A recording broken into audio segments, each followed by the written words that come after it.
Two Barrie residents spoke out against the increase to the police budget for next year. The Barrie Police Service has requested more than $78 million, representing an 8.5% increase from last year. The more than $6 million increase is primarily attributed to salaries and staffing. The police service continues to receive the largest share of the municipal budget. In comparison, the Barrie Public Library has proposed little over $11 million budget for 2026, around 3% increase. Meanwhile, the County of Simcoe has requested $35 million for next year, a 4.4% increase. The funding covers a range of services including housing, childcare, paramedics, and long-term care. Kaitlin Baldwin, a trauma therapist, strongly opposed the police budget, arguing it diverts funds from life-saving services like housing, mental health, and food security. She cited increasing homelessness, inadequate shelter capacity, and disproportionate police salary growth. People in Barrie will die as a direct result of approving the police budget. Not as an exaggeration, not as in, oh, there were a variety of factors, or it was unavoidable, or only this particular group will be impacted. This budget increase will kill all types of people. People who are unhoused, people who die by suicide, people who die from malnourishment or stress from overworking to afford the cost of living in 2025. And this is not just in 2026, but in 2027, 2028, and every year that follows that. If we set the new standard of $78 million being the police budget and 8% increases over a year.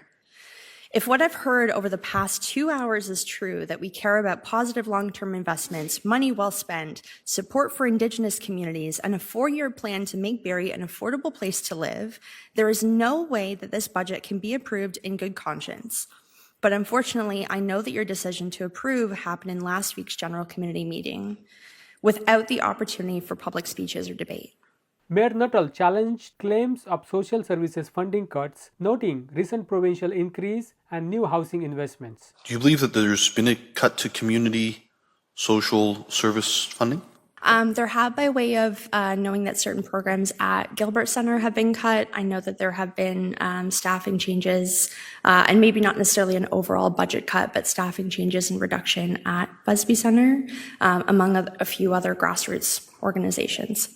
Okay. Are you aware that Premier Ford increased the homelessness prevention funding inside of our municipality by 86% in 2023? From my understanding, and at least from the city council meetings that I've attended this year, a large percentage of that funding was to go towards encampment supports. No, that's actually a second set of funding that the Premier announced with us when we were down in Toronto for shelter cleanup funding, but also encampment cleanup funding, but also additional shelter beds. I think it's in the neighborhood of $6 million increase on that. And then on top of that, there's also the heart hubs that have been approved. And I think that's somewhere around $8 million a year. There has been literally over a doubling in the amount of dollars that we're putting into social services. So there should be. But I don't want to let it hang out there that there's been a cut in overall funding for social services. A debate followed regarding data interpretation, especially on shelter bed availability and the definition of affordable housing. I think if you look specifically at the number of available shelter beds in emergency shelter last year to this year, it has reduced, and that's confirmed by the funding on the Homeless Hub website that I can link and share with anyone at this meeting. Yeah, and I'm gonna not get into the back and forth, but I think what you'll see is that there's, I'm struggling, 40 beds that are coming on Tiffin, as well as the Heart Hub beds opening up. And so I think you'll see that there is a major increase in the number of beds year over year. The other piece is, are you aware of the changes that council's approved for supporting affordable housing in Barrie? Not in terms of dollars and cents, no. I do know, though, that affordable housing, as it's been defined in Barrie, is not necessarily housing that is affordable to all people. And there's a big difference between rent geared to income versus affordable. Michael Spears echoed Baldwin's concerns, advocating for investment in preventative services instead of expanding police resources. He called for funding community supports such as mental health teams, youth programs, and social housing. Policing doesn't build community, it patrols it. It doesn't heal trauma, it criminalizes it. and it doesn't prevent harm. It shows up after the harm has already occurred, often making things worse. Increasing policing funding next year will be fiscally irresponsible, strategically misguided, and disconnected from the material reality before us. Real safety comes from meeting people's needs, not expanding enforcement. We need to invest in people, not policing. Prevention, not reaction, and care, not control. It's easy to simply do what's been done every year. It's easy to rubber stamp the approval of this police budget. But I expect more from our elected representatives, and I believe that most people in this city do too. During the meeting, the council also amended a motion to push the County of Simcoe to provide more long-term care beds in Barrie, citing an ongoing service gap despite the city's financial contribution. Another amendment requested that the county provide more than $100,000 annually to the Barrie Food Bank, which currently receives only $12,000. Council members highlighted the rising number of users, many being working, poor, and children. Because I was actually quite surprised at how bare certain parts of the shelves were, especially when it came to things related to children and seniors. Because obviously their main focus is around providing food, so things like Depends for seniors. Unless somebody donates it, unfortunately that's the only way it gets on the shelf. Same thing with baby formula because of the sheer cost of baby formula. So then through the conversations, and again, I was just more curious because I've donated there almost every year, and that's another reason why I was there again this year. And I was shocked when I started learning more and more about their funding formulas, and thank goodness they've got a lot of good donors to keep them afloat every year. And obviously people are donating, like it was just shy of like 700,000 pounds a year. But when you consider that although they've seen a bit of a decrease because of some of the local encampments being cleaned up, there's still 17% year over year increase in their visits. And shockingly, 36% of them are children under the age of 18. And seniors account for 5%. A further amendment sought around $1.7 million operating budget reduction and around $1 million capital reserve cut for the county based on updated data and efficiency reviews. Following is the coverage of the meeting. We have 2 deputations left this evening, and there were 4. There were 5. There's going to be 2. One is an emergency deputation request from Michael Spears. So in order for that to be allowed to happen, we have to have a vote because the deadline was missed. So all those in favor of allowing the emergency deputation to take place, that's approved. So we'll have 2 deputations this evening. The first deputation is Kaitlin Baldwin. So I'd like to invite Kaitlin down to the lectern. And it is with regards to the 25G259, the 2026 Business Plan and Budget, Service Partners Barrie Police Services Budget. The floor is yours. I think you'll get a number that shows up that shows you how long you have to speak as well. The floor is yours, Kaitlin. Okay. There's no number, but I'll hope that time is permitted. People in Barrie will die as a direct result of approving the police budget. Not as an exaggeration, not as in, oh, there were a variety of factors, or it was unavoidable, or only this particular group will be impacted. This budget increase will kill all types of people. People who are unhoused, people who die by suicide, people who die from malnourishment or stress from overworking to afford the cost of living in 2025. And this is not just in 2026, but in 2027, 2028, and every year that follows that, if we set the new standard of $78 million being the police budget and 8% increases over a year.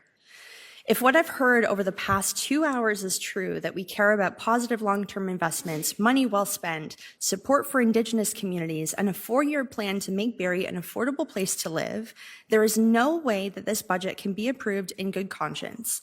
But unfortunately, I know that your decision to approve happened in last week's general community meeting without the opportunity for public speeches or debate. This $78.4 million budget equates to $214,794 per day. And I asked this question in my deputation in February this year, but I'll ask it again. City Council, do you believe that $215,000 of crime happens every single day in Barrie, when 95% of that amount is going to salaries and benefits? And does one of the most consistently well-paid professions in our city require an additional 3.5% salary increases, while almost all other professions in Barrie are struggling to afford rent and groceries? We are unfortunately contributing to the illusion of safety, the stuff that looks good in papers, that comes back with better stats if we don't actually look close enough.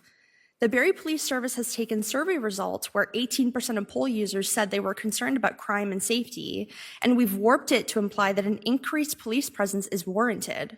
But as we're sitting comfortably in this heated municipal center, the 584 homeless people, which was reported 2 weeks ago, trying to fit into the 142 emergency shelter beds in Barrie, are quite literally freezing to death outside. It's worth noting that in this survey, the top two concerns in the community of Barrie were actually cost of living and homelessness, both of which will actually worsen with this police budget. I am absolutely exhausted and heartbroken as a healthcare provider to continue to have to advocate against police budget increases that are so enormous and having to talk about the dignity of all people in our community, the people that are outside, the people that are struggling. Are we genuinely so far gone that we have to sign up for 5-minute speeches to argue that people deserve to live a good quality of life or live at all? I say this with all of the seriousness that I can muster. Is Barrie committed to not looking at the evidence? The evidence that less crime happens when people have somewhere to sleep at night. The evidence that less crime happens when people have access to adequate transit and public spaces. The evidence that less crime happens when people receive mental health supports and social services. Are we actually okay to blatantly ignore all of the studies that tell us if we want a safer community, these are the things that we need to fund? I know very seriously that there may be consequences for any of you that vote to put this decision back to the committee. I know that you might face judgment or conflict or loss of community with your colleagues. I do. I promise I am not coming at this with malice or ill intent. But let me be extremely clear. The consequences of this budget increase, if approved today, is the citizens of Barrie continue to suffer, starve, and die in our streets. I, as a therapist, should not have to hear about another client having a gun pointed at them by Barrie police when they are suicidal. I should not have to hear about another client being denied services or facing months-long wait lists for services because community program funding has been cut again.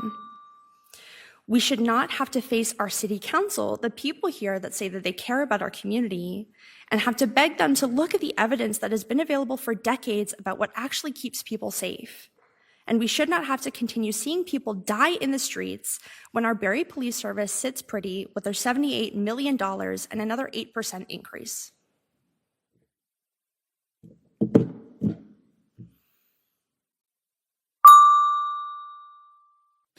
Thank you for your deputation. Any questions for the deputant? I have a couple because I just want to make sure the facts are the facts. Do you believe that there's been a cut to community social service funding? Sorry, your microphone is gone. 1 second here. There have, by way of knowing that certain programs at Gilbert Center have been cut. I know that there have been staffing changes, and maybe not necessarily an overall budget cut, but staffing changes and reduction at Busby Center, among a few other grassroots organizations. Okay. Are you aware that Premier Ford increased the homelessness prevention funding inside of our municipality by 86% in 2023? From my understanding, and at least from the city council meetings that I've attended this year, a large percentage of that funding was to go towards encampment supports. No, that's actually a second set of funding that the Premier announced with us when we were down in Toronto for shelter cleanup funding, but also, encampment cleanup funding, but also additional shelter beds. I think it's in the neighborhood of $6 million increase on that. And then on top of that, there's also the heart hubs that have been approved. And I think that's somewhere around $8 million a year. There has been literally over a doubling in the amount of dollars that we're putting into social services. So there should be. But I don't want to let it hang out there that there's been a cut in overall funding for social services, albeit the county reprioritizes where those dollars don't and do go. I think if you look specifically at the number of available shelter beds in emergency shelter last year to this year, it has reduced, and that's confirmed by the funding on the homeless hub website that I can link and share with anyone at this meeting. Yeah, and I'm gonna not get into the back and forth, but I think what you'll see is that there's, sorry, I'm struggling, 40 beds that are coming on Tiffin, as well as the Heart Hub beds opening up, and so I think you'll see that there is a major increase in the number of beds year over year. The other piece is, are you aware of the changes that council's approved for supporting affordable housing in Barrie? Not in terms of dollars and cents, no. I do know, though, that affordable housing, as it's been defined in Barrie, is not necessarily housing that is affordable to all people. And there's a big difference between rent geared to income versus affordable. On that, we approved $80 million to be spent next year alone on more affordable housing.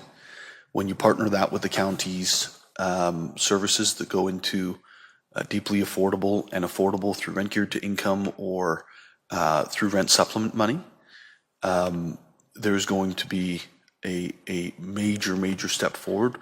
What's and I'm going to ask staff this because I can't remember the number of units off the top of my head. What number of units are we thinking are affordable housing units coming out of that program, Ms. Banfield? I know it's just a roundabout. You don't have to give us a firm number. 500-ish?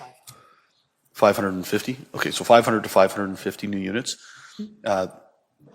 There hasn't been a time where we've come 10% of that along the way. One thing I'm going to ask you to follow up on is transit. Like you mentioned transit there. If you can send an email in identifying what the issues with transit aren't, so that we can take them into consideration inside of our transit department, I think that would be a big help. And the other thing is, this is the time for the speeches and for the public to speak. When council votes in general committee, it then goes out to the public, and then this is your opportunity to come in. And I want to thank you for taking the opportunity to come in and be part of the process tonight. We're going to go and call the second speaker down to the podium, and that's Mr. Spears. Mr. Spears, the same 5 minutes, and the floor is yours when you're ready. Okay, thank you. Good evening, everyone. I'm here once again, I think for the 5th or 6th time, to strongly express my opposition to any increase to funding of the Barrie Police Service. For more than a decade, police spending in Barrie has climbed steadily, yet our city faces deepening crises in housing, mental health, addiction, and community safety. These are not issues policing can solve. In fact, relying on police to manage them has been ineffective, incredibly expensive, and actively harmful. I know many of you understand this, which makes this council's unwillingness to change course even more frustrating. Across Canada, research by organizations such as the Canadian Centre for Policy Alternatives and Simon Fraser University confirm what many of us already know.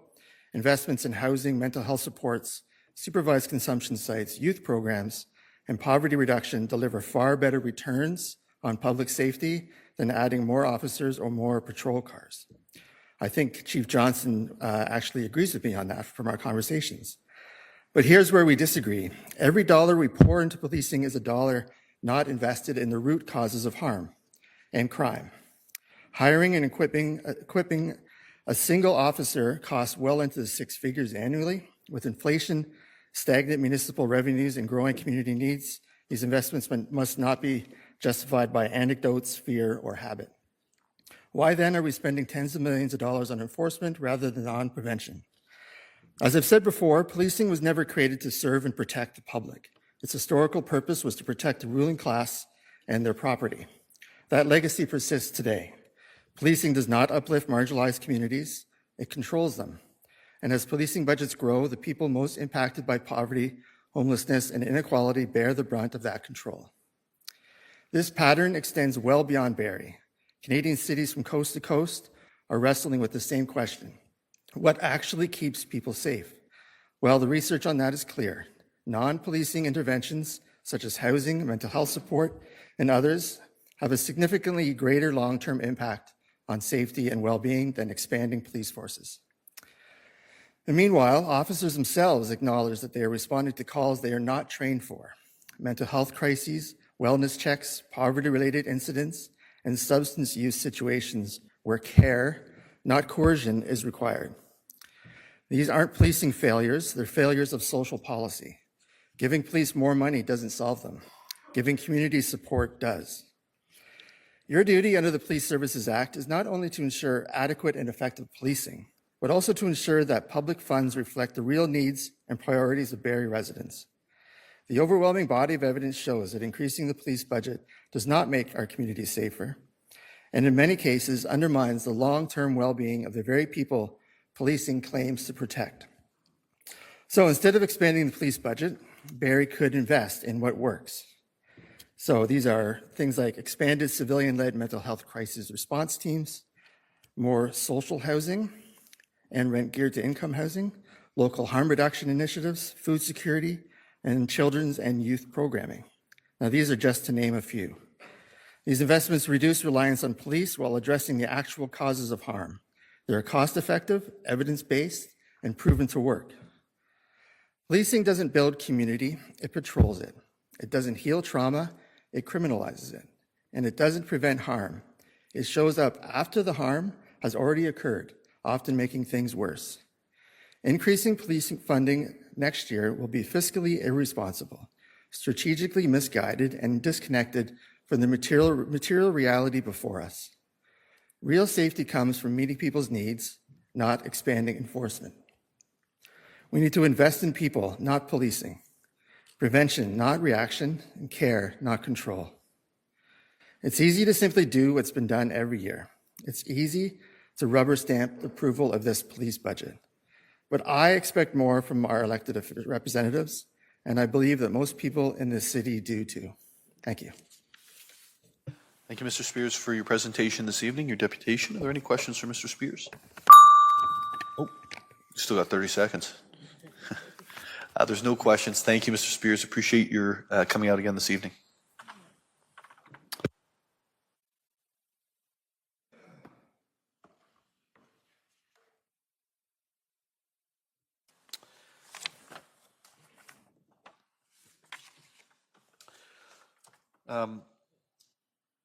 Madam Clerk, just if you can confirm, the Canadian Musicians Cooperative, the Barrie Arts Alliance, and Barrie Film Festival have said they don't need to do their presentations? Yes, Mayor Nuttall, they withdrew their request for deputations. Thank you. I just want to make sure because it was in the agenda. Okay, we have tax applications. Deputy Mayor. Thank you, Mayor Nuttall. Moved by myself, second by Councillor Harvey. Tax application to Council for cancellation, reduction, and additions of tax dated December 10th, 2025. That the list of applicants to Council for cancellation, reduction, additions of tax dated December 10th, 2025, submitted by the Treasurer in the amount of $1,383.45 be approved. It's moved by Deputy Mayor Thompson, seconded by Councillor Harvey, that the tax applications to Council for the cancellation, reduction, or addition of taxes dated December 10th, 2025, that the list of applications to Council for cancellation, reduction, or addition of taxes dated December 10th, 2025, submitted by the Treasurer in the amount of $1,383.45 be approved. Any questions or comments with regards to the tax applications? I'm seeing none. All those in favor? And it carries. Moved by myself, second by Councillor Harvey, that Section A of the General Committee Report dated December 3rd, 2025, now circulated, be received.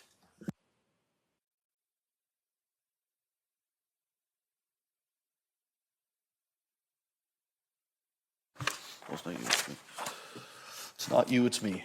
Famous words. We breaking up. I wouldn't break up with you on television. It's moved by Deputy Mayor Thompson, seconded by Councillor Harvey, that Section A of the General Committee Report dated December 3rd, 2025, now circulated, be received. This is 25G257.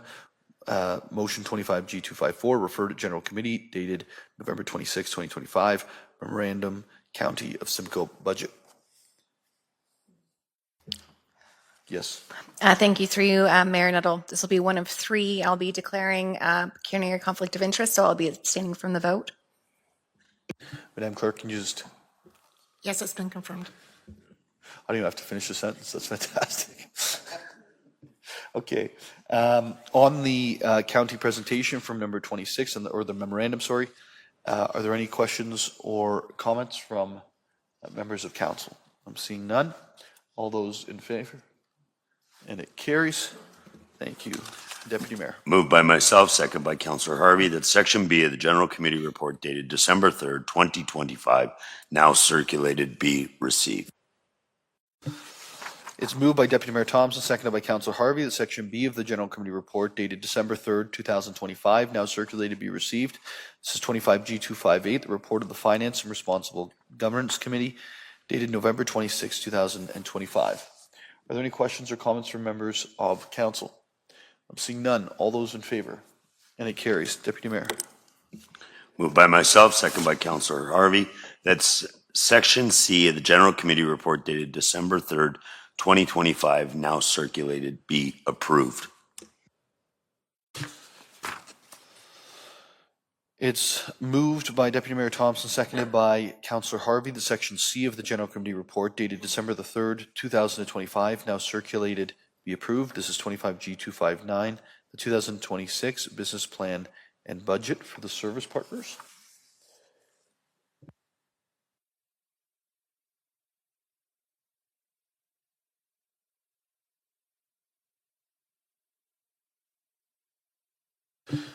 Sorry, just had to check a thing. So with regards to the 2026 business plan and budget, not including the County of Simcoe, are there any questions of or comments from members of council this evening? Okay, I'm seeing none. All those in favor? And it carries. Moved by myself, second by Councillor Harvey, that Section D of the General Committee Report dated December 3rd, 2025, now circulated, be approved. Through you. Oh, do I have to wait? Sorry. Thank you. It's moved by Deputy Mayor Thompson, seconded by Councillor Harvey. The Section D of the General Committee Report dated December 3rd, 2025, now circulated, be adopted or approved. 25G260, this is motion 25G256, refer to General Committee meeting dated November 26th. It's a Memorandum County of Simcoe Municipal Services Agreement. Through you, Mayor Nuttall, I am declaring a potential pecuniary interest related to this matter. I think I stated last week and are noted because I represent a charitable not-for-profit organization that could potentially result in gain. So I will abstain from this and roll back from the table. Thank you. And before you answer the question from Deputy Mayor Thompson, Madam Clerk, can you just confirm that the conflict is noted? Yes, it's noted. Thank you. It's noted. Thank you. Thank you.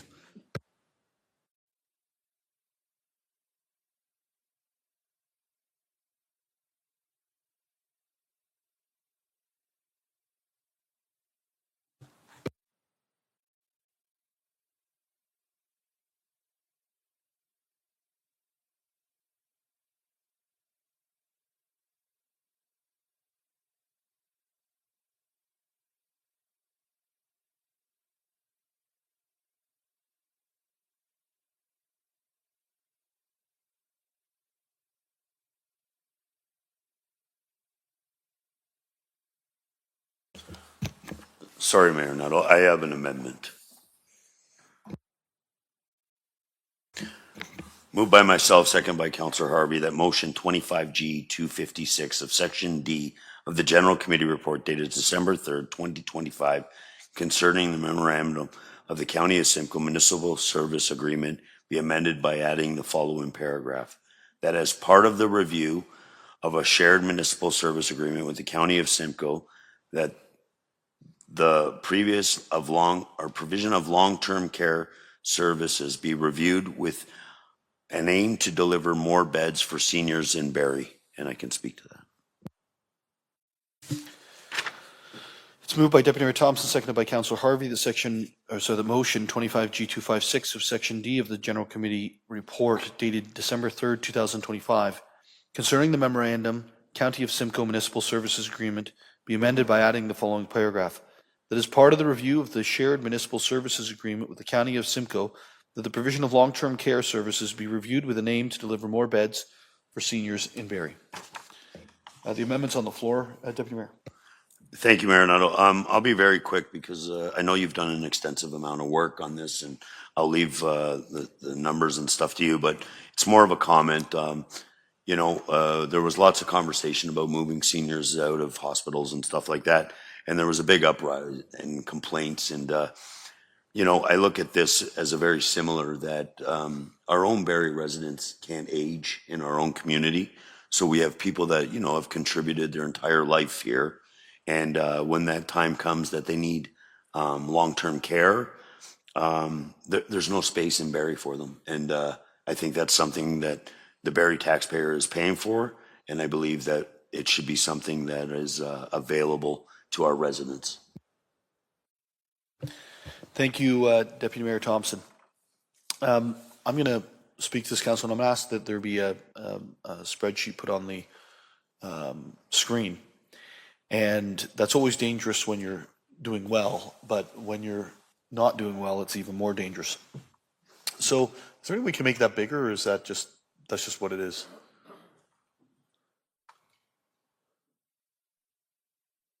It might just be what it is. Okay. So I'm going to ask you to go back to the left-hand side there.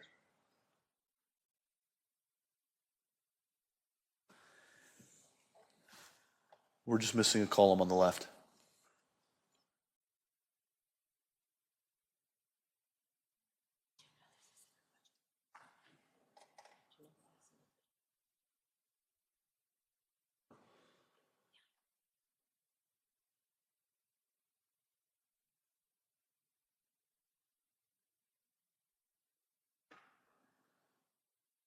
Okay, we still have to go a little bit more left if that's okay.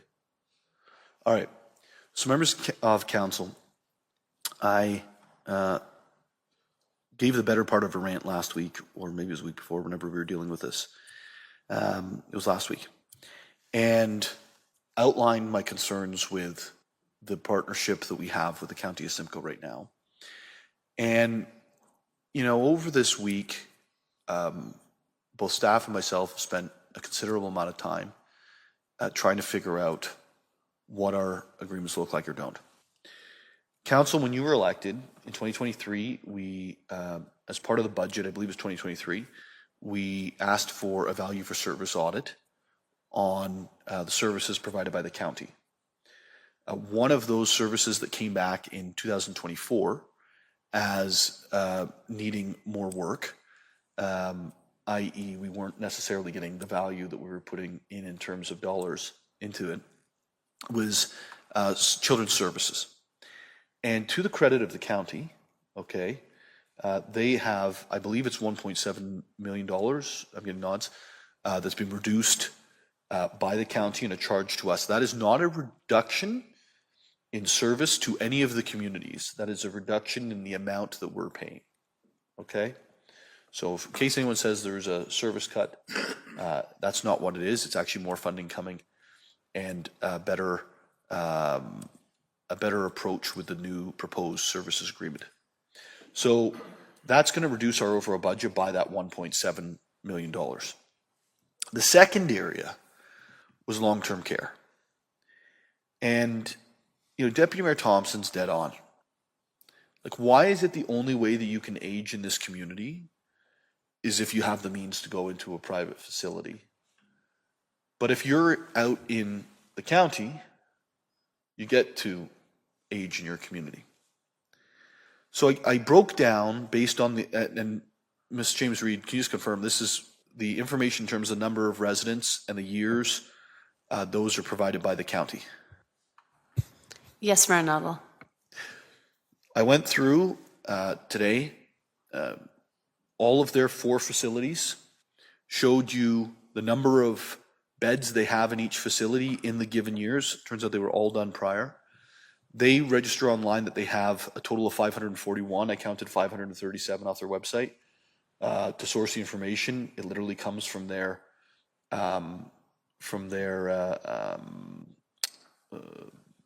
family information booklet, if you're interested in going to one of these facilities.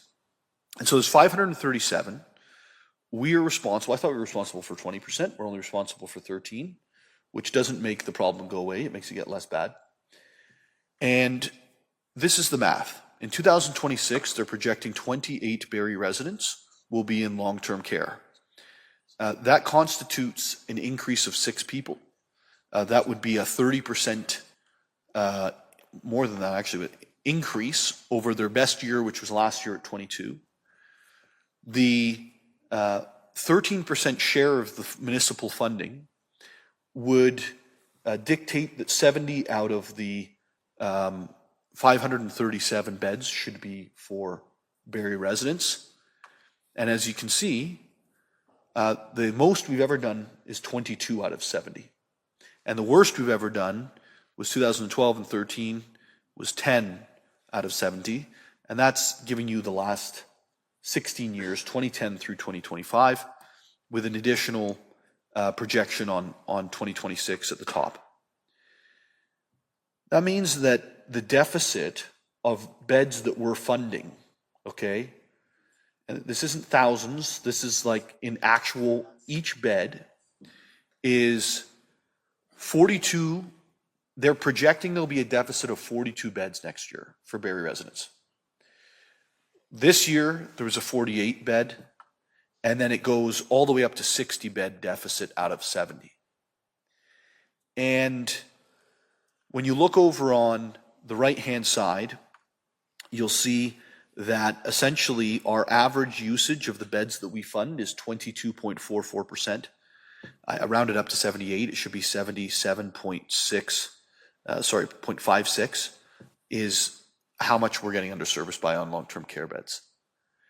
Imagine for a second we can just go to 40 seniors in Barrie and say, we actually have an affordable place for you to go inside of a facility.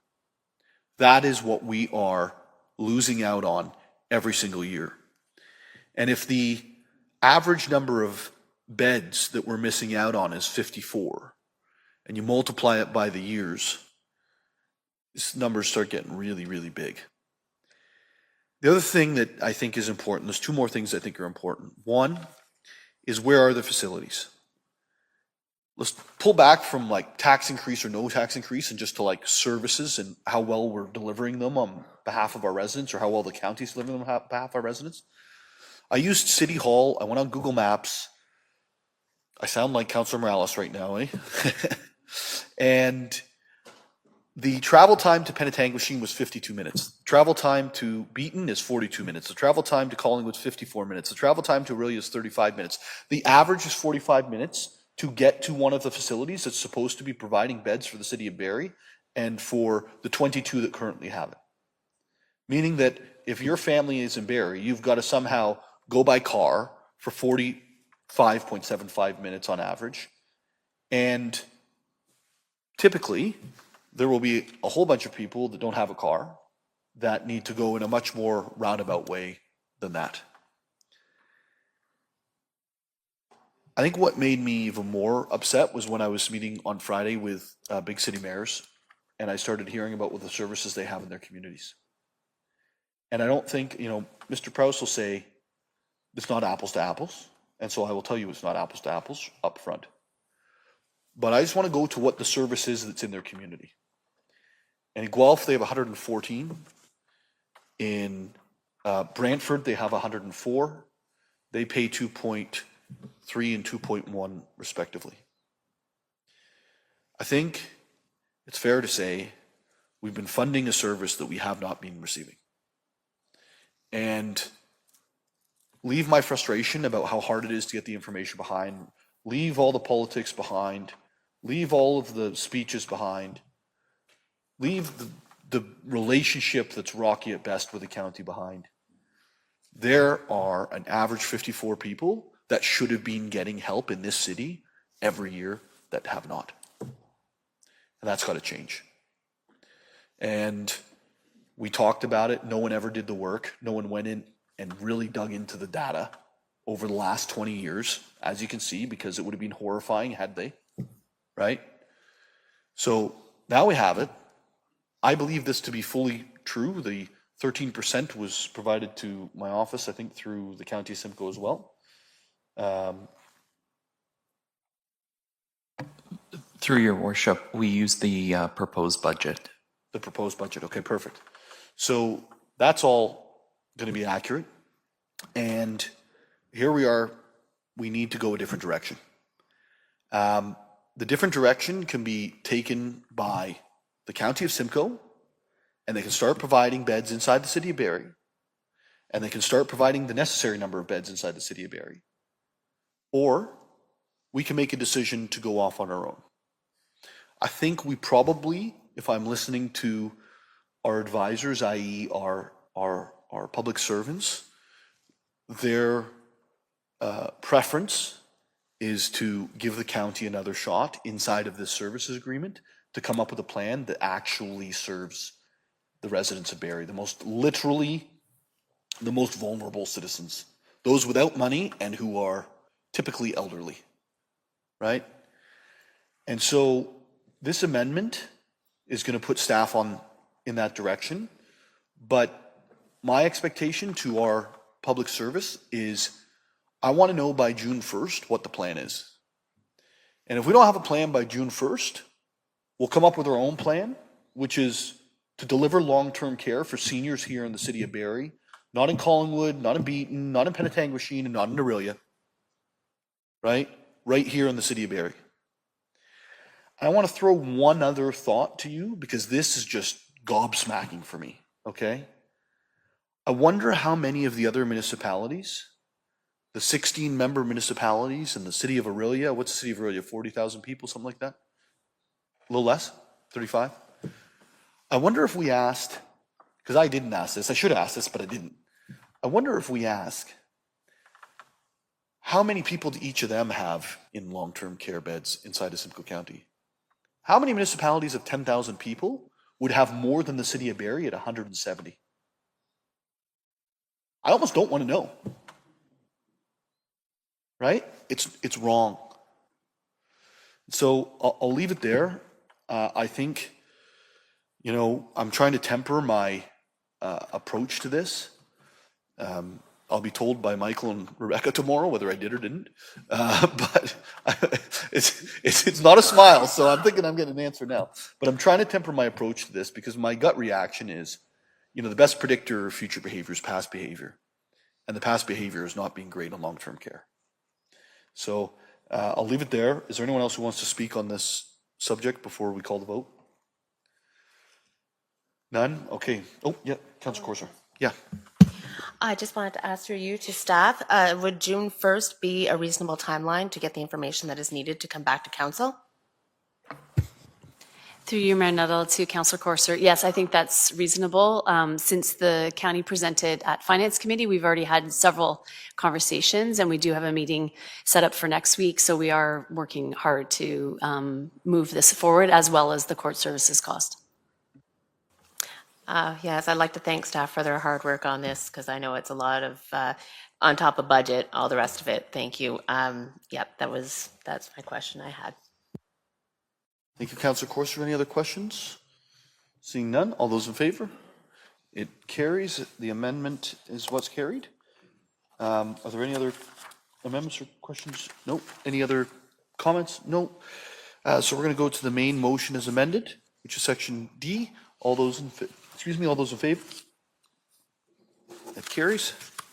Deputy Mayor. Moved by myself, second by Councillor Harvey, that section E of the General Committee report dated December 3rd, 2025, now circulated, be approved. It's moved by Deputy Mayor Thompson, seconded by Councillor Harvey, that section E of the General Committee report dated December 3rd, 2025, now circulated be approved. 25G261, 2026 Business Plan and Budget, Service Partner, County of Simcoe. Are there any questions? Sorry, over to you, Councillor. Thank you. Again, on this item, Mayor Nuttall, I have a potential pecuniary interest in the matter. As a CEO of the Alzheimer's Society of Simcoe County as a service provider, I have a relationship with the County of Simcoe. I will not vote on the matter or discuss it, and I'll roll my chair back from the table. Madam Clerk.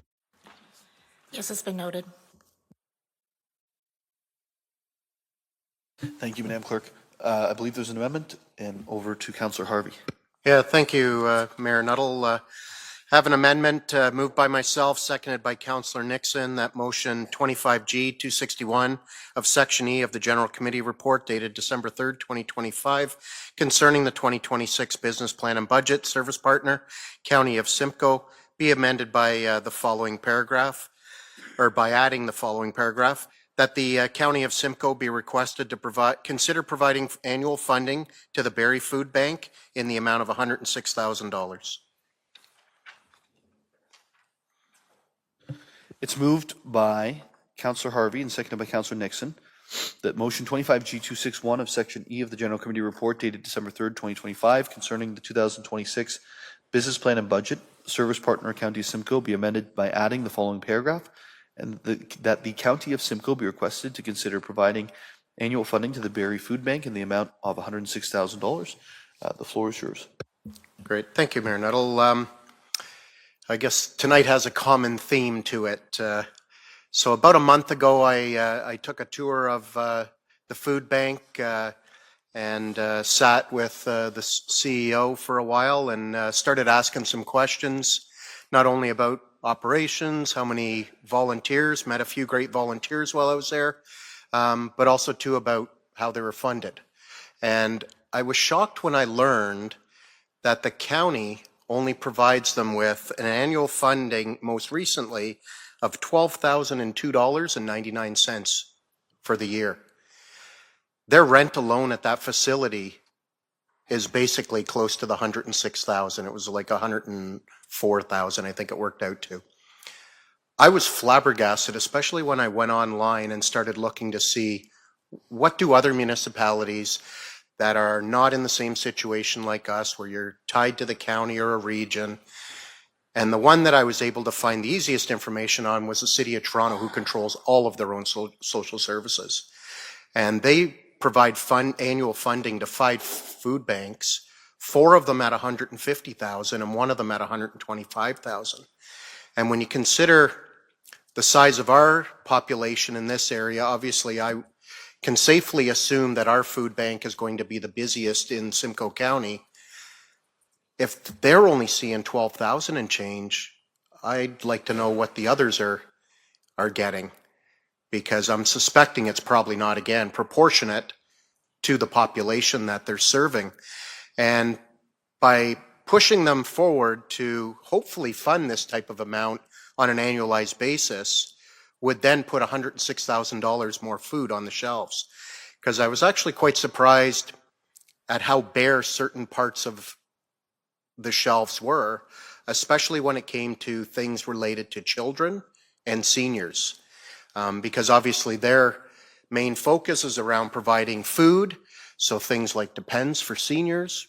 Unless somebody donates it, unfortunately, that's the only way it gets on the shelf. Same thing with baby formula, because of the sheer cost of baby formula. So then through the conversations, and again, I was just more curious because I've donated there almost every year, and that's another reason why I was there again this year. And I was shocked when I started learning more and more about their funding formulas, and thank goodness they've got a lot of good donors to keep them afloat every year. And obviously people are donating, like, it was just shy of like 700,000 pounds a year. But when you consider that, although they've seen a bit of a decrease because of some of the local encampments being cleaned up, there's still 17% year over year increase in their visits. And shockingly, 36% of them are children under the age of 18. And seniors account for 5%. So if that doesn't start to open people's eyes and the county's eyes to the fact that these organizations, like, I mean, there's nothing more essential than having some food on the table. And obviously, because of the limitations within what they can provide, you can only attend the food bank every 2 weeks. Well, what you're getting in one visit's not going to last you 2 weeks. So you've got to rely on other resources, whether you've got the money to go or you don't. So I think it's, again, another thing that we need to shine a light on the county, because we give them one heck of a lot of money for social services. And this is something that really needs to be addressed. And I also want it to be clear, the food bank is not requesting this from the county. This request came through me, and then again through conversations with yourself, Mayor Nuttall. We looked at this again as, this is a social service. This is something where we're already paying the tab for this, and this is one more thing that the county should be supplementing and paying for, let alone all the other food banks throughout this county that are probably in the same situation, that are struggling to provide enough food for the volume of clients that they have.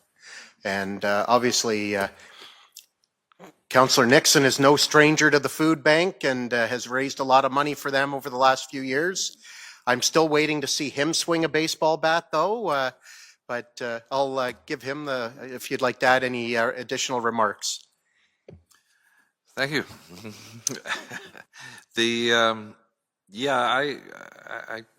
got to know the food bank quite well, going back a little over 3.5 years ago when we first put together the community baseball game, which has raised about $75,000, I guess, in the last 3 years, which sounds great, but it is a drop in the bucket. Like, that's the frustrating thing, is you know, there's and one of the facts that a lot of people aren't aware of is that the increase, like when I first started dealing with them, 3.5 years ago, there was about 4,000 people a month that came in and were looked after. I think last month, the last number I heard was like 8,500. So it's doubled, more than doubled in the last 3.5 years. And the demographic is not maybe what you might think it would be. A huge portion of that are people with full-time jobs. That's the shocking thing. So it's not, the issue is far more, encompassing to all demographics of our city. So I second it. I support it, and thank you. Thank you, Councillors Harvey and Nixon. Are there any other comments or questions from members of council? We'll go with Councillor Negussi, then I'll go with Councillor Courser. Thank you, Mayor Nuttall. I fully support this amendment, and I just want to say thank you to Councillor Harvey for moving forward this great idea. Barrie Food Bank is vital to our community, and annual funding from the county will help ensure residents in need continue to receive essential support. So, great idea, free support. Thank you. Thank you, Councillor Negussi. Councillor Courser. Thank you, Mayor Nuttall. To staff, do we have any numbers on comparables to what the county is funding to other municipalities for their food banks? I don't think that staff have been part of the creation of the motion. Okay, I'm just wondering if maybe that would be a consideration on this amendment if we had more information. Well, I think Councillor Harvey had said that what the City of Toronto is doing, which was $150 a door for 5 of them. 4 at 150 and 1 at 125. I think there would have to be more requests sent around, but okay. Yeah. All right. Thank you. Any other questions or comments? Seeing none, all those in favor? And it carries. Deputy Mayor. Thank you, Mayor Nuttall. I have another amendment moved by myself, second by Councillor Harvey, that motion 25G 261, Section E of the General Committee Report dated December 3rd, 2025, concerning the 2026 Business Plan and Budget Service Partners, County of Simcoe, be amended by adding the following paragraph. that the County of Simcoe 2026 operating budget be reduced by $1,671,000 to reflect the updated information provided by the county pertaining to child services, and that the County of Simcoe 2026 budget be further reduced by lowering the contribution to the County of Simcoe Capital Reserve by $980,000. And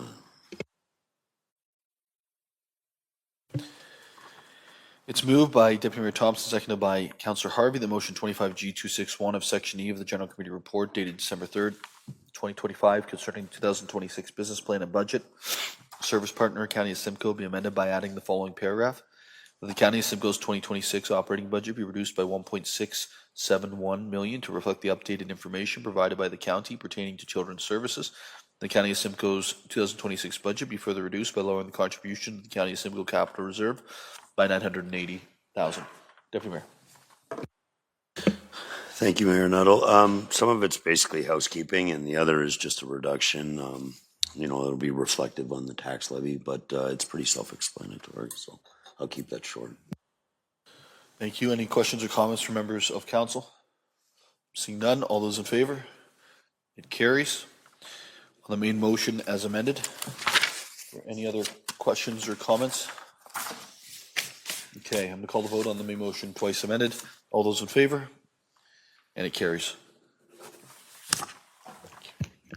Moved by myself, second by Councillor Harvey, that Section F of the General Committee Report dated December 3rd, 2025, now circulated, be approved.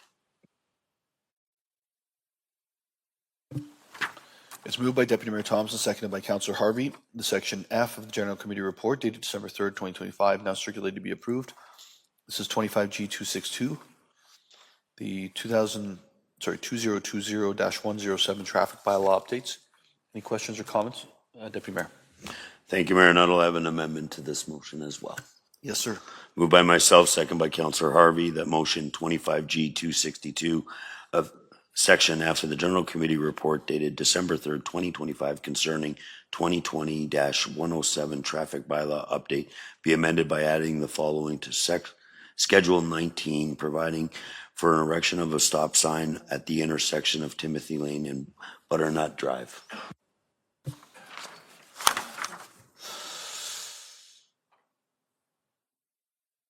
I don't think you signed this.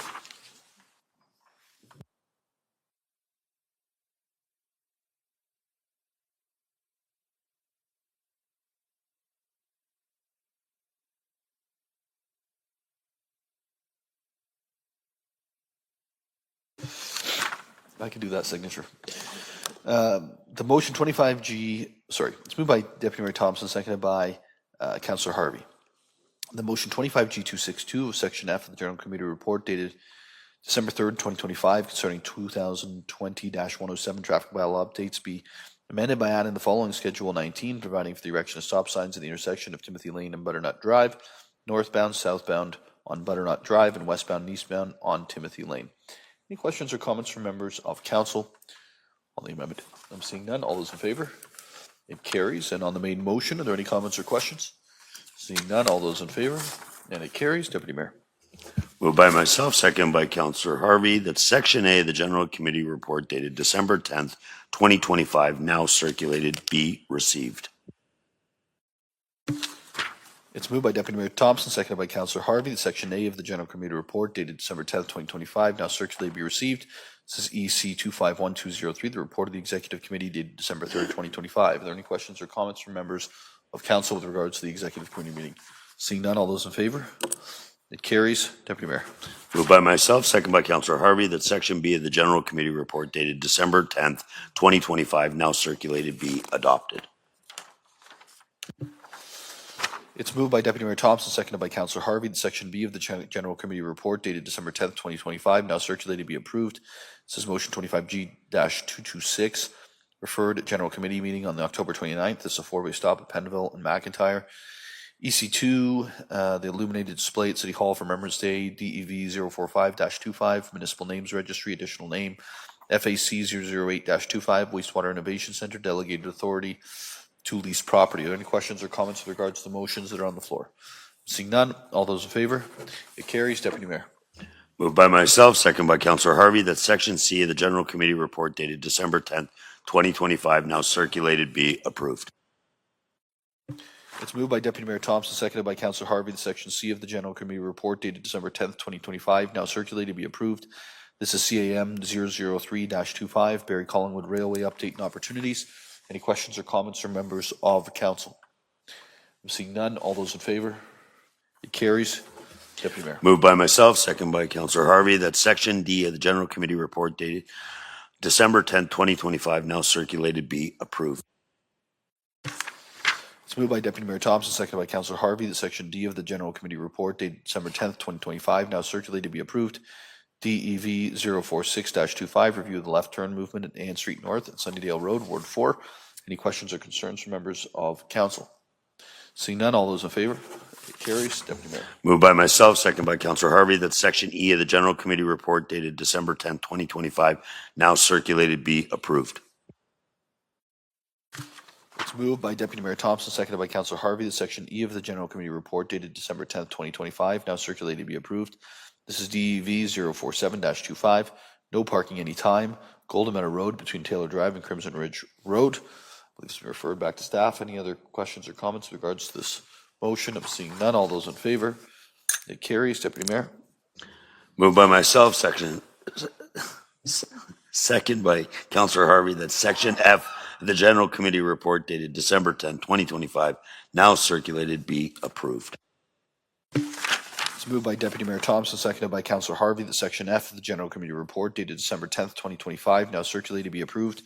FAC 007-25, this is the Barrie Performing Arts Centre Design Development Advancement.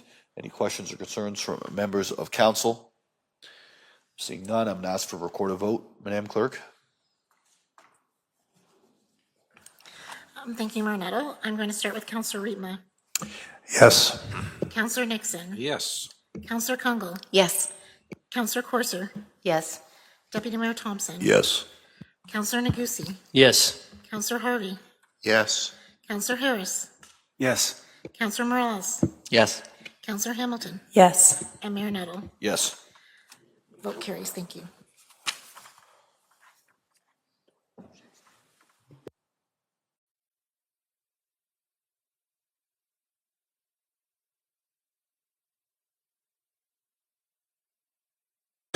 There's no deferred or referred business, and so we're moving right into direct motions, which I believe there is one that was on the agenda. That's Deputy Mayor Thompson and Councillor Kungle. So Deputy Mayor, I'll give it to you.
I've got a direct motion moved by myself, seconded by Councillor Corser, that staff in the Human Resource Department undertake the required process and work with OMERS to eliminate the need for the mayor to participate in OMERS pension plan. And if the mayor's participation in the OMERS pension plan is ended, that the corporation provide options for alternate contribution plans that maintain the mayor's overall compensation, including an employer contribution of 12% to the mayor's base annual remuneration, equivalent with that of the employer contribution would have been under OMERS, and resulting in no change to the mayor's total compensation.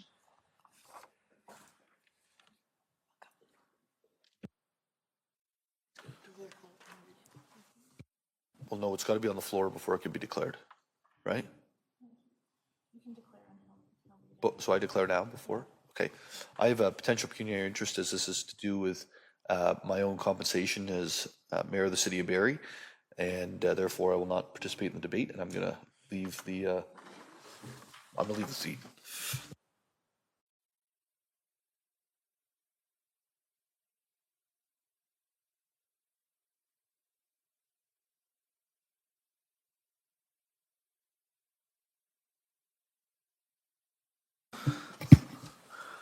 Madam Clerk, has the mayor's pecuniary interest been recorded?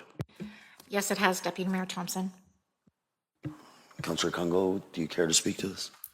I can if there's specific questions. I think it's really just looking at that option and then giving permission to staff to take direction through the Human Resources Department and reconcile that without a deficit to the current mayor's position. Perfect. Any questions from members of council? Councillor Courser.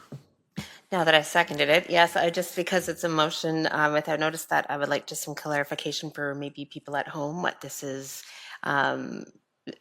aiming to do, because it might not be clear to everybody. So if I may, through you, Deputy Mayor, to Mr. Prowse. Just before I go to CAO Prowse, so it's just a direct motion. This was printed on the agenda. Oh, just, my apologies. Yeah, just to keep it clear. Yep, thanks. CAO Prowse.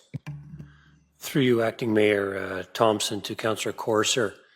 Councillor Courser, I believe it was the last term of council, a direction was given that the mayor be included in the OMERS pension plan. I believe it was recommendation of a council compensation review committee. While it was well intended, the reality is the OMERS plan is built for long-term employees, municipal employees. It really isn't well suited for what is typically a shorter term for elected officials.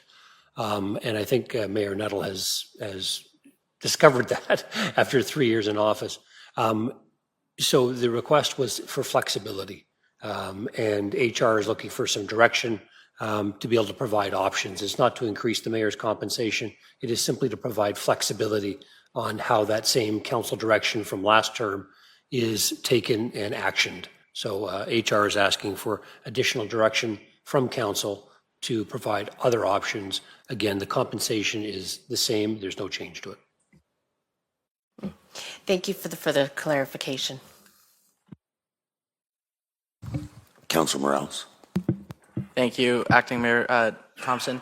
To staff, will there be a striking of the compensation review committee the next 7 months leading up to lame duck period in the election, just the way it was last term? Through you, Acting Mayor Thompson, to Councillor Morales. Councillor Morales, I think actually in the next few weeks you'll be getting the clerk's either nodding or shaking her head, I'm not sure. I think it's in the next few weeks. I've seen a draft, I haven't seen the final version. So there will be a report for council early in the new year. CEO Prowse, I'm getting so sick and tired of staff working so fast to my questions. Thank you, Acting Mayor Thompson. Is there any other questions or comments? With that, I'll call the vote. All those in favor? Carries.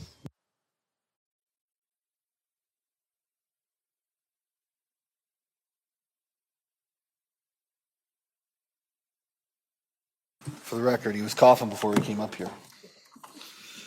But I did send you a picture of it saying Alex Nuttall with your picture and said, I've never looked so good. In the drive. Okay, we're going to go to 13.2, which is the motion without notice purchase diesel generator, and I believe the Deputy Mayor has that. Moved by myself, second by Councillor Harvey, pursuant to Section 7.1 of the Procedural Bylaw 2019-100, as amended, permission to be granted to introduce a motion without notice concerning the purchase of a diesel generator. It's moved by Deputy Mayor Thompson, seconded by Councillor Harvey, that pursuant to Section 7.1 of the Procedural Bylaw 2019-100, as amended, permission be granted to introduce a motion without notice concerning purchase of a diesel generator. It's not debatable. All those in favor? It carries. Deputy Mayor. Moved by myself, second by Councillor Harvey. Motion without notice, purchase diesel generator. That notwithstanding procurement bylaw 2024-275 as amended, staff be authorized to purchase the rental diesel generator currently used at the low flow pump station, the surface water treatment plant, to provide strategic flexibility for emergency preparedness following completion of that at cost of $960,000 to be funded from the surface water treatment monitoring capital account 1207-560200. And I can speak to that. It's moved by Deputy Mayor Thompson, seconded by Councillor Harvey. Motion without notice, purchase diesel generator. The notwithstanding the procurement bylaw 2024-275 as amended, staff be authorized to purchase the rental diesel generator currently in use at the low lift pumping station at the surface water treatment plant to provide strategic flexibility for emergency preparedness following completion at the cost of $960,000 to be funded from the surface water treatment minor capital account 1207-560200. I'm just going to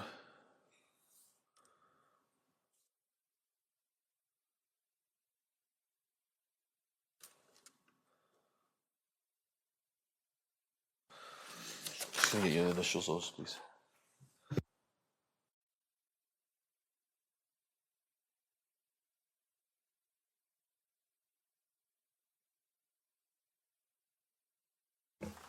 Well, Councillor Harvey's speaking.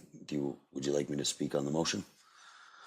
So typically I'm not in favor of waiving the procedural bylaw of procurement, but in this case, it's something that I think should be noted that this is something, a piece of equipment we've been using. And I believe it was very early in this term or very late in the last term where we entered into the lease agreement or rental of this as it was part of risk management and all that stuff.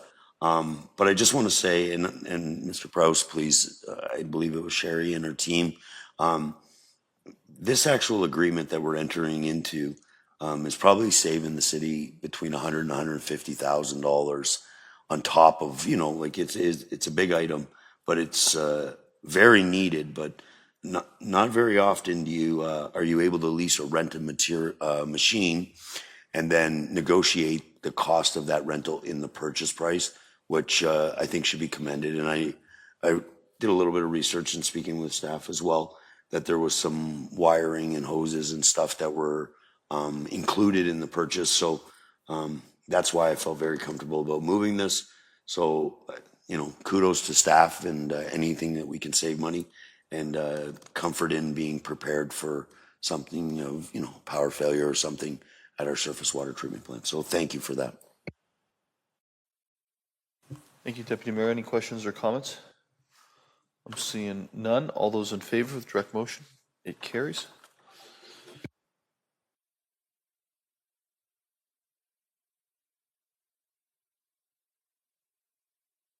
We're now at inquiries. Is there any inquiries for staff this evening? Not announcements, inquiries? Okay. Through you, Mayor Nuttall, to Sao Prowse. I think I was just trying to put into context because we're not back until I think late January, and we're starting to see really great information around our traffic calming assets that we currently have and confirming or changing those. And I couldn't remember. I believe in the mayor's budget, we added more funding for traffic calming. And through conversation, and that was per ward, I think, per councillor to enhance 50,000, and that would be actualized in 2026.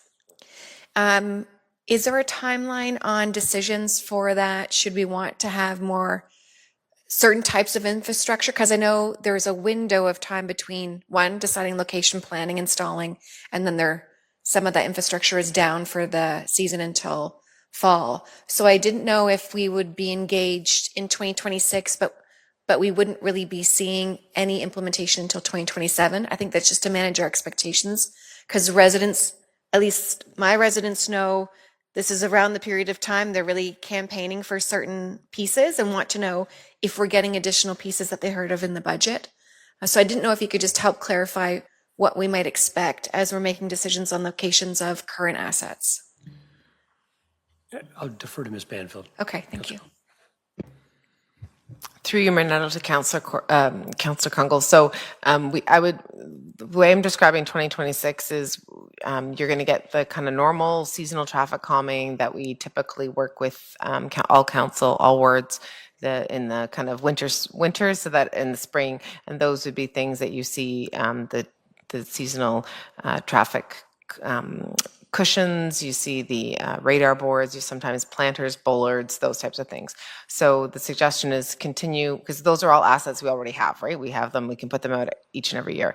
But because we have in 2026 some additional funds, the idea was to kind of have a bit broader of a plan, because it's not always, I don't think necessarily that we're going to be buying a whole bunch of more radar boards, or maybe we want to do more permanent solutions, maybe some different line painting, maybe some bump outs, like who knows. We're just kind of trying to take a look at it a little bit more comprehensively, because the dollar figure is a little bit more significant than what our annual traffic calming. So I'd suggest we go ahead with the normal kind of traffic calming that we always have done, the seasonal program, and then staff will very quickly in early 2026. And so some of them will be able to probably be realized in spring of 2026 or before kind of fall of 2026. Some may not be. It just really depends on the complexity of it. But it will be definitely something that staff will make sure that council is aware of what the plan is, if that makes sense. And just to follow up to that, do you want us to proactively start to identify what our kind of wish list is from other areas or hot spots that have kind of fallen outside the conversation of speed cushions because we have a capacity? So do you want us to have that ready and present anything through you, Ms. Banfield, to staff to kind of say, these are areas that are problematic, what would be the best solution, and then bring that into the consideration for my hypothetical $50,000? Through you, Mayor Nettle, to Councillor Kungl. So the data sharing is helpful. We certainly get a lot of data from Service Barrie. Staff alone have data, and then you as well. And again, there was a public survey not that long ago where different people, like the residents, were able to kind of do their hotspots. So we'll be able to kind of collate all of those lists, see where the biggest intersections lie, and the ability to use the dollars that we have that, while bigger than normal, are still going to be somewhat limited when you start looking at what you can do across the city. But I think probably the intersection of all of that. But we're always happy to hear feedback from all of you from what you get from your residents. Okay, thank you. Okay, Deputy Mayor Thompson. Mayor Nuttall, thank you. And this is more of a comment, not an inquiry to staff, just because you said you weren't feeling well and you were hoping that we'd move it along. And then I know this is going to trigger that 10 other people, but I just wanted to take the opportunity to wish our staff a very Merry Christmas and a Happy New Year, and for all the work they do, and for the Residents Award 5. So now I've started that. There's not another councillor that can not do it. So Let his Merry Christmas. I hope you feel well. Let his Merry Christmas be struck from the record for doing it in inquiries. Councillor Negussi. Thank you, Mayor Nuttall. I just want to give a big thank you to Mr. David Frare and his entire team. I got a lot of calls and emails about snow cleaning this past weekend, and Mr. Frare responded right away. Mr. Frare, I'm so sorry for reaching out on your weekend, but I really, really appreciate you and the whole team, and Ward 6 residents are very grateful. Thank you, sir.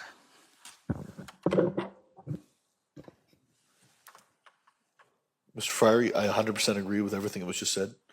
Councillor Negussi, we need to do it during announcements. Mr. Fryer, please, with all of our staff, make sure that what Councillor Negussi has said gets passed along. I know there's a lot of concern about snow, and it's not always easy for staff, and we've had an unusual year where it just started hard. So, also, love your Santa Claus beard. I think you're going down the right road here. Yep, you're working on it. Okay, Any other inquiries? Now I'm confused where we are. None? Announcements? I have none. We'll start with Councillor Corser this week. Ooh, I'm bumping Councillor Kungle. I just wanted to make an announcement that the 12th annual Shoebox Project ends the December 13th, this Saturday. You fill a standard size decorated shoebox with approximately $50 worth of gifts and essentials that any woman might enjoy and include a warm greeting or message of support. And then the Shoebox volunteers will distribute these gifts to local women's shelters and community agencies servicing individuals impacted by homelessness across our community. And you can go to shoeboxproject.ca, and for locations, you look up Simcoe, and it will have a list of all the drop-off locations that are available until Saturday. I do this every year, and it is a great initiative, and I encourage residents to take a look at this. Thank you. Thank you, Councillor Corser. Councillor Kungle. Thank you. Just two announcements. I think one on kind of the holidays and food bringing people together, but also access to food. So the health unit has issued some recent reports around food security and demand. I think echoes, some of the commentary we're hearing even on provincial news around food banks across the board. If people are able to support, I just wanted to make a note, $100,000 matching gift has been identified for the Barrie Food Bank. So if you're able to give whatever you're able to give, those charities and other pieces like that are where maybe we don't want to try and leave money on the table when we've got a matching donor. So I wanted just to raise that because I know there's a lot of great initiatives, and thank you to businesses that are creating that opportunity for people to have impactful giving. My last message is really just an invitation on behalf of the president of Legion 147 in Ward 3. The New Year's Levy is happening on Thursday, January the 1st. This is an annual event. The public are welcome, 1 to 5 p.m. And please join us in bidding farewell to 2025 and bringing in 2026 in friendship. Thank you, Councillor Kungle. Appreciate it. Any other announcements around the table? I'm seeing none because they kept doing it during inquiries. The city's launching a community planning permit system for Allendale and downtown Barrie, a tool to help streamline development review, create certainty for applicants, and deliver housing faster in key areas of the city. For more information, you can visit buildingbarrie.ca/CPPS. Ring in 2026 at Meridian Place in downtown Barrie. Canadian rock legend Kim Mitchell will headline Barrie's New Year's Eve celebration with an evening packed with family fun from 5 to 9 p.m. For more information, you can visit barrie.ca/NYE. The City of Barrie is now accepting applications for the 2026 Arts and Culture Investment Program. Local not-for-profit arts and culture organizations are eligible. Deadline's January the 19th, and you can visit barrie.ca/ACIP. And we are through into the bylaws. Moved by myself, second by Councillor Harvey. Leave be granted to introduce the following bill, and this bill be read a first, second, and third time on this day and finally passed. Bill 122. Bill 122. It's moved by Deputy Mayor Thompson, seconded by Councillor Harvey, that leave be granted to introduce the following bill, and this bill be read a first, second, and third time this day and finally passed. Bill 122. Any questions or comments with regards to the bill? Seeing none, all those in favor? It carries. Moved by myself, second by Councillor Harvey. Leave be granted to introduce the following bill, and this bill be read a first, second, and third time on this day and finally passed. Bill 123. Confirmation. It's confirmation by law. Did I hear a recorded vote out there? It's moved by Deputy Mayor Thompson, seconded by Councillor Harvey. The confirmation by law that leave be granted to introduce the following bill, and this bill be read a first, second, and third time this day and finally passed. Bill 123. There's no comments. It's about the only bill I can get right. 1, 2, 3. All right. All those in favor? It carries. Motion to adjourn. Nope. Want to wish everyone a Merry Christmas, and I hope everyone on this table takes some time. To our staff, thank you. Please do take some time and some rest. It's been a big year. Now you can do it. Motion to adjourn. I need a seconder. Seconded by Councillor Kungle. All those in favor?